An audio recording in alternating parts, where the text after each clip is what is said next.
अब हम समझेंगे कैंडलस्टिक पैटर्न का कैसे यूज करना है ट्रेडिंग में। साथ के साथ ये भी देखेंगे कि अगर कोई कैंडलस्टिक पैटर्न बनता है तो कंफर्मेशन कैसे लें और कैसे हम ट्रेड का प्लान कर सकते हैं। इससे पहले कंफर्मेशन कैंडल को समझ लेते हैं कि कंफर्मेशन कैंडल हम किसी भी कैंडलस्टिक पैटर्न में कैसे ले सकते हैं, किन किन बातों का हमें ध्यान रखना चाहिए, उन सब चीजों को हम देख लेते हैं। जैसे अगर हैमर कैंडल दिखाई दे तो हमें नेक्स्ट कैंडल का वेट करना पड़ेगा कि कोई भी नेक्स्ट कैंडल आती है तो वो बुलिश साइड आती है कि बेरिश साइड आती है। उससे हमें कंफर्मेशन लेनी होती है कि हैमर कैंडल वाकई में काम कर रहा है कि नहीं कर रहा है। तो चलिए उसको चार्ट पे देख लेते हैं एक बार, और देख लेते हैं साथ के साथ कि कंफर्मेशन किस कैंडल के थ्रू हमें वेरीफाई हो जाती है कि यहाँ से हैमर कैंडल काम करेगा या नहीं करेगा। अभी मैं देख रहा हूँ बैंक निफ्टी के चार्ट में ये एक हैमर कैंडल है और हैमर कैंडल के बाद एक अच्छी खासी बुलिश कैंडल आई है जो इस हैमर कैंडल का हाई का ब्रेकआउट करने के बाद ऊपर की तरफ क्लोज हुई है। हमें अगर यहाँ पे कंफर्मेशन मिल जाती है कि मार्केट में जो क्लोजिंग है वो हैमर कैंडल के अप साइड में हुई है और एक स्ट्रॉन्ग बुलिश कैंडल क्लोज हुआ है, तो हम इसके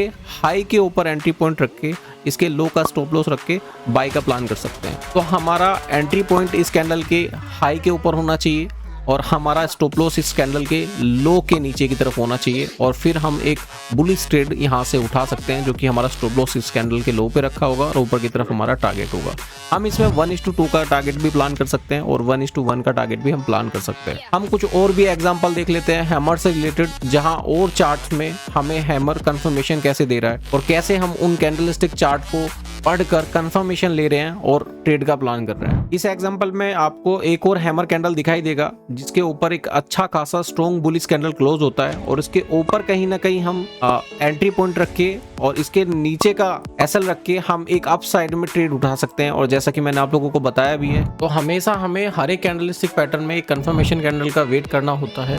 अगर वो कोई बेरिश कैंडलस्टिक पैटर्न है तो हमें एक बेरिश कैंडल का कंफर्मेशन का वेट करना पड़ेगा। वो कंफर्मेशन हमको देता है कि मार्केट अब यहाँ से अपने ट्रेंड को कंटिन्यू करने वाला है, यानी कि मार्केट एक हैमर को फॉलो करने वाला है, मार्केट अब ऊपर की तरफ जाने वाला है। तो इस तरीके से हम कंफर्मेशन ले लेते हैं किसी भी कैंडलस्टिक चार्ट पैटर्न से। इस चीज का आप लोगों को ध्यान रखना पड़ेगा। अगर वो बेरिश कैंडलस्टिक पैटर्न है तो वहां पे आपको एक रेड कैंडल से कंफर्मेशन लेना पड़ेगा।